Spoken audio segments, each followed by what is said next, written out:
Last time in this series on beer's history, we were musing over the Great British Pub and how it came to be, from its very beginnings all the way up to the present day. Today we're going to go back to where we'd left off on our journey, so let's do a quick recap. One particular drink had become Europe's favourite, and that drink was ale. It was brewed both domestically by ladies of the house and by monks in monasteries. Both of these groups had been turning beer into profit, tinkering with the recipes, and some folks had started using these little green herbs to add a bit of a bitter flavour to it. By and large though, ale used a grut, which was a concoction of herbs and spices to help balance out the flavours and help beer last longer. At this point, ale and beer were merely two words for exactly the same thing.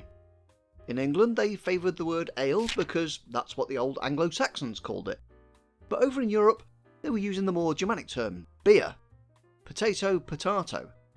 Now this of course leads us to about 1300, which is where we left off, so let's pick up the path once more. So if you've got your drink, let's continue our journey, starting with that little green herb that I've just mentioned, hops. Hops had actually been used in beer for centuries, with mentions of them being chucked into brews from at least 822 CE.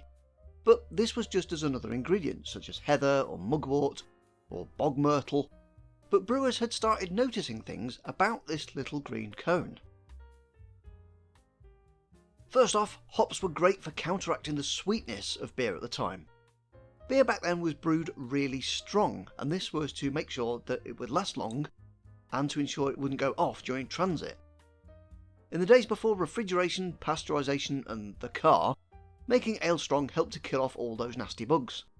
But making it strong also involved giving the yeast loads more sugar to eat, which would make these beers taste really sweet. Hops of course are packed with bitter flavours, which could often counteract or balance this. Eventually brewers noticed that beer made with hops lasted longer for some reason. Remember, we didn't quite know back then how brewing worked. It was almost like magic how you could just leave this barrel full of barley water alone for a bit and it would just turn into beer of its own accord. Superstitious brewers would even carve protective crosses or magical wards on their barrels to get rid of evil beer tainting magic. The 1300s though would be when there was a shift in beer production, as brewers finally cracked the code for making beer not with grut but with hops instead. This was coupled with some innovations in technology that I'll mention soon, and this new way of making beer meant that brewers could make weaker beers, which were cheaper to make, lasted longer, and still tasted really good. That all said, hops would not dominate beer brewing like they do today.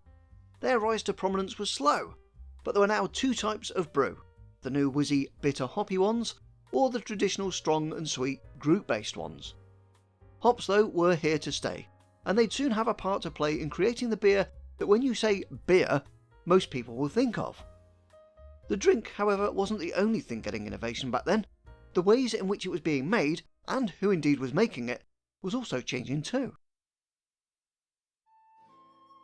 As we saw in the last episode, brewing was primarily the domain of housewives and monasteries, and yep, that included nuns as well.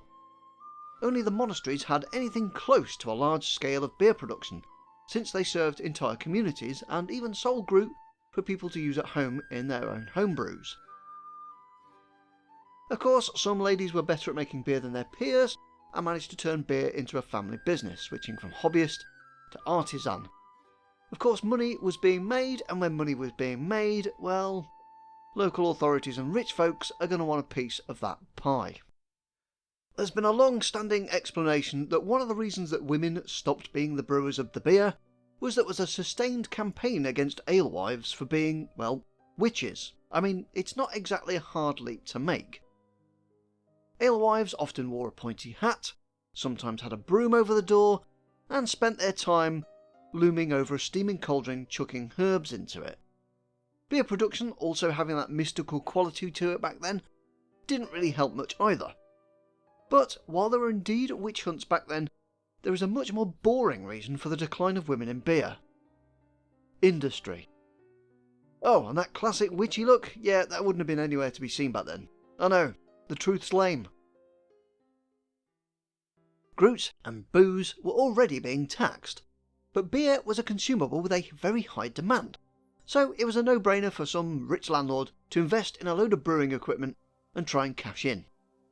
This of course was in rural areas, but in the towns and cities, brewing was starting to take on a whole new dynamic and shape. Even before the 1300s, some small beer-making enterprises had sprung up here and there, not affiliated with the church. People were moving into cities and towns after famines and plagues that were going on, and some of them knew how to make a good beer. However, city life did not have the same amount of room as in the countryside, so people there were turning into beer consumers, not beer creators.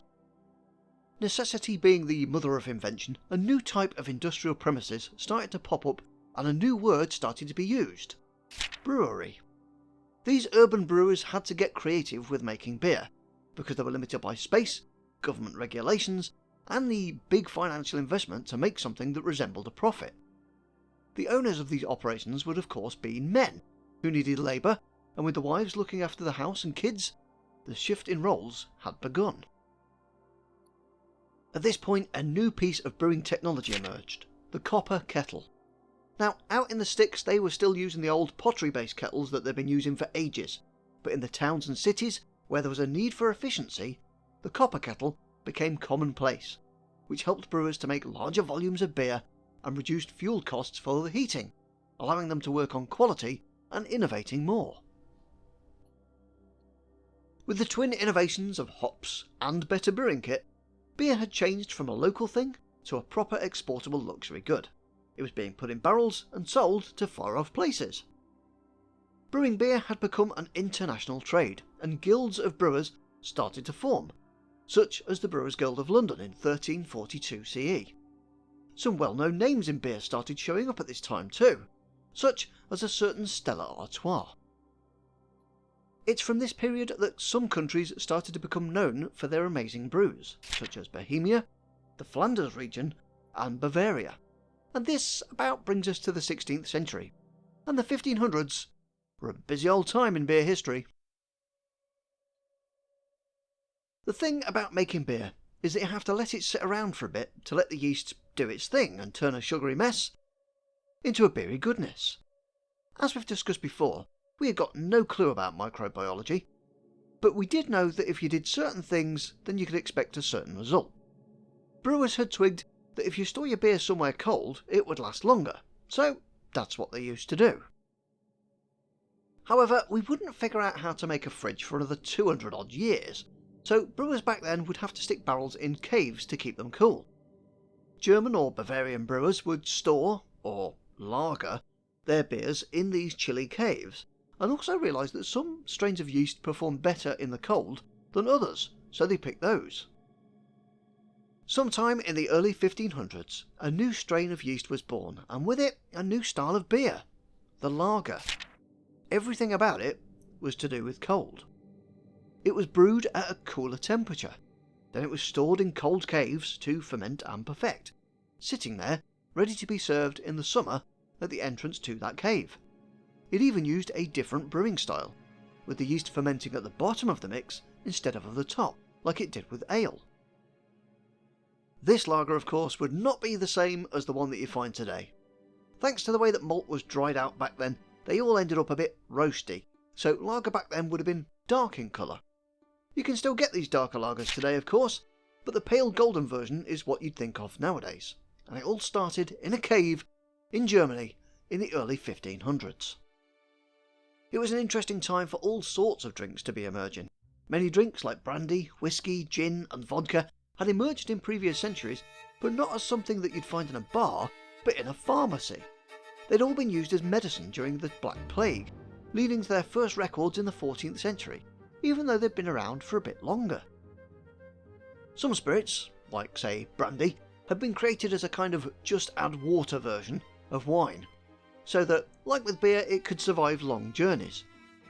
People soon realised that when you distilled wine and stuck it in an oak barrel, it created a brand new drink. The wines that were the precursors to today's port and sherry had also emerged, and spirits like brandy were used to preserve or fortify them on the trips to the New World that had just been discovered, or to send them to far-off bits of the Old One. Speaking of sherry, another word for it was sack, which appeared in Shakespeare's works, and it was taken with Christopher Columbus when he was trekking across the Atlantic at the turn of the century. Other travellers, of course, had come across discoveries of their own. One of them was this old Chinese leaf brew that Brits would eventually go mental for, and it was around this time that coffee drinking started to spread out from Arabia. Now that we're back on the topic of brewing, it's time to talk about how serious people were getting about beer. Historians love the 1500s because there was loads of stuff going on. You'd got Shakespeare, you'd got Martin Luther, you'd got Da Vinci, Guru Nanak had founded Sikhism, you'd got the Gregorian calendar, and relevant to both theology and beer, Henry VIII. Now everybody knows about the whole wives and church fallout thing, but old Henry actually shaped England's taste in drink as well. Henry had got a notoriously sweet tooth, and it's well documented that he used to love a good feast. And what do you have with a feast? Why, beer, of course. No, wait, not beer. Henry did not like the new hoppy trend sweeping Europe. It was a bitter taste, not a sweet one, and the king disliked it so much that he banned this new style from being made in England. From this declaration, a distinction on our little rainy island was now being made. The old style of brew with Groot was now being called ale, while the new trendy drink with hops was being called beer. When Henry shut the monasteries, this also shut down the vineyards that they were growing, meaning that the only way to get wine now was to import it. And so our love affair with ale generally began because we couldn't get a hold of the hoppy goodness sweeping Europe. It was going to be hundreds of years before we joined the rest of the world in guzzling gallons of lager. We did of course eventually start sticking hops in our ale, but the concept of beer looking like an ale rather than a lager to an English drinker started here. Mind you, most beer back then did just look like an ale, and it was this style of beer that was the first beer that was made by colonists in the Americas at the end of this century. Meanwhile, over in Bavaria, people were starting to get really serious about their beer. Now, while there'd been some rules that had been written down about beer over the years, it was in 1512 that the famous Bavarian purity law came into effect. It was really simple too. Beer should only contain water, hops and barley. Hundreds of years later, this law is still in effect, and many brewers show their pride in adhering to it. Another law that came into effect in this century was all about wheat beer. Wheat beer had been big in Bohemia, where brewing had been serious business there for ages. With regulations over malt production and who could brew, the area gained a reputation for a cracking beer. However, when wheat beer spread over into Bavaria, some people saw an opportunity to take control of the market. These opportunists were the Degenberg family, who managed to nab the exclusive rights to make wheat beer until the end of time. The other dukes of Bavaria and prominent families thought nothing of it at the time, until wheat beer got super popular and they were making a fortune off it. The ruling dynasty who granted these rights were particularly irritated by this lost opportunity, even going as far as to ban wheat beer brewing, although sadly that did not extend to those who had got the rights. However, in 1602 the last Degenberg died without an heir, returning the rights back to those who granted them. Maximilian I then took full advantage of this fact, creating a wheat beer monopoly for the next few hundred years. This neatly brings us out of the 16th century and into the 17th, where it is now time to take a break and mull over all these events with a nice hoppy brew. Beer was shifting from a domestic affair to an industrial one, and hops were allowing international trade. Certain regions were starting to become well known for their beer, and distinctions were being made. And so beer as we know it today really started to take shape at this point. Next time we're going to be looking at the 1600s and 1700s, where we get to talk about pirates, tea and more. So until next time, grab an ale or a lager, keep asking questions, and I will see you all in 1601.